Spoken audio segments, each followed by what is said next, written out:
Hi, I'm Tori and I'm here at the Triumph Factory, and today we're going to talk about polymers.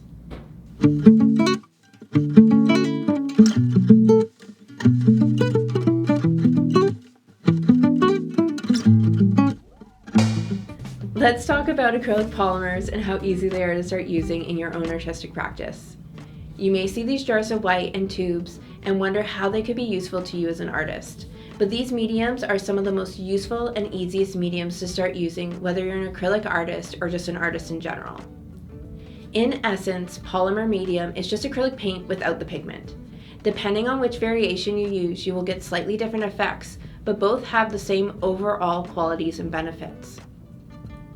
Adding extra polymer to your paint can slightly extend its life or help extend your colors so that you can use less paint without damaging its structural integrity. All of Triart's polymers are created using 100% pure acrylic polymer emulsion and appear white when wet, but will dry to a clear, flexible film, so you don't need to worry about any milky appearance at the end. However, if you use a matte finish polymer, it may dull down the clarity just a little bit and have a toothier finish. Let's look at the two main types of polymer mediums you can choose from. Polymer Medium is a thinner liquid, similar to Triart's Liquid Acrylic series. This is a great option to thin out thick format acrylic paint and increase the flow of colors. It's also perfect for detail painting. Gel mediums are, in essence, high viscosity paint without pigment. Gel mediums have a creamy, buttery consistency and are capable of holding every textured detail from high peaks to a fingerprint. Even in thick coats, gel mediums will maintain optimal flexibility. Either of these options make great mediums to use for collage or mixed media, and both can be used for glazing. Use polymer medium for thin, smooth glazes or gel medium for thick impasto glazes. Let's show you just how good these are at color extending.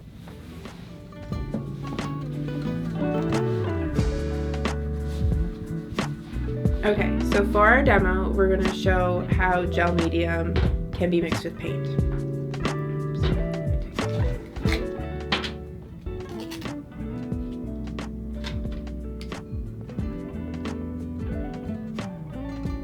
We're just going to take bits of gel medium. I'm going to make small little piles so we can see each one.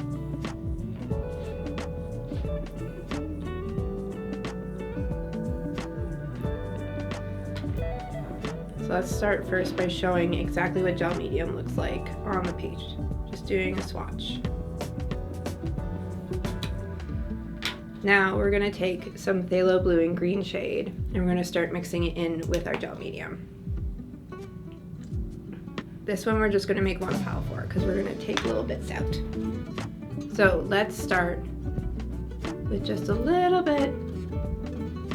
Phthalo blue green shade is also a very highly staining pigment on its own, so we actually don't need a ton to get the whole effect. And we're going to take this so that we have about 25 to 75% ratio phthalo blue green shade versus gel medium.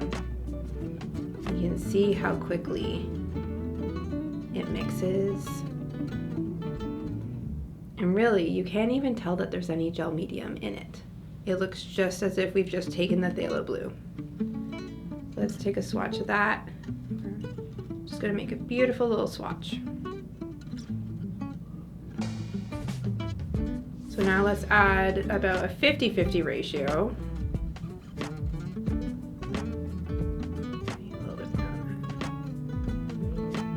Of the phthalo blue with gel medium again.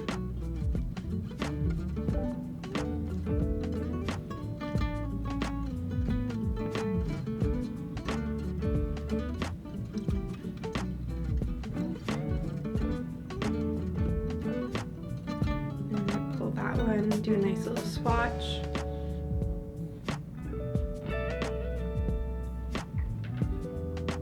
And then we're gonna need more phthalo.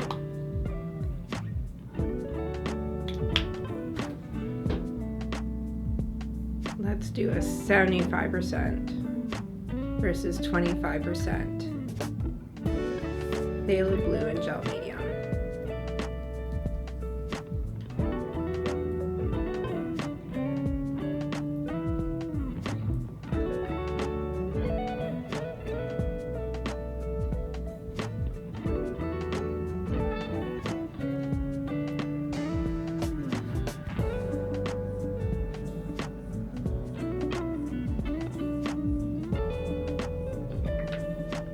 just so we can really see the difference, I'm just putting a little swatch of the phthalo blue right at the bottom.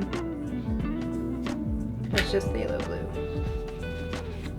And you can really see the difference and how little paint you need to make a big difference. Now let's do the exact same thing but with the polymer medium. So this one is the same viscosity as the liquid acrylics. So you're gonna get a little bit of a different effect. We're gonna pour it out in little piles again.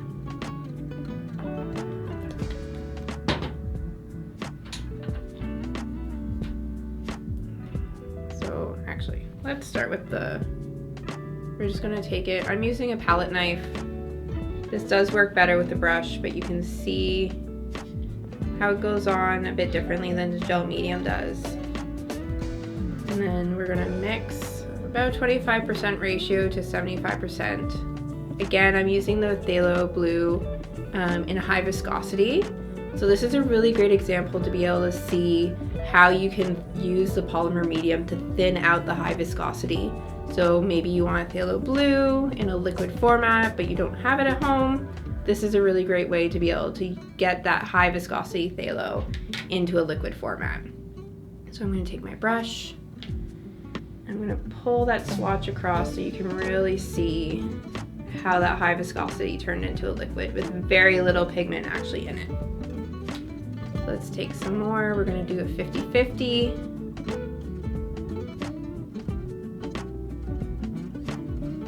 And again, phthalo is a very highly staining pigment on its own, so depending on what pigment you're using, you may need a little bit more than what I'm using with the phthalo.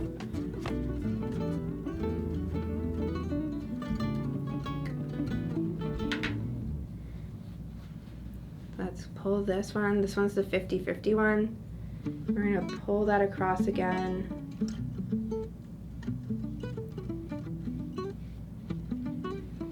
Beauty.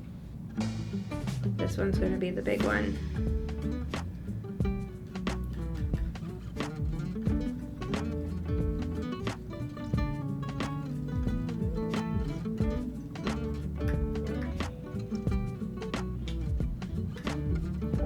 Just a little bit more.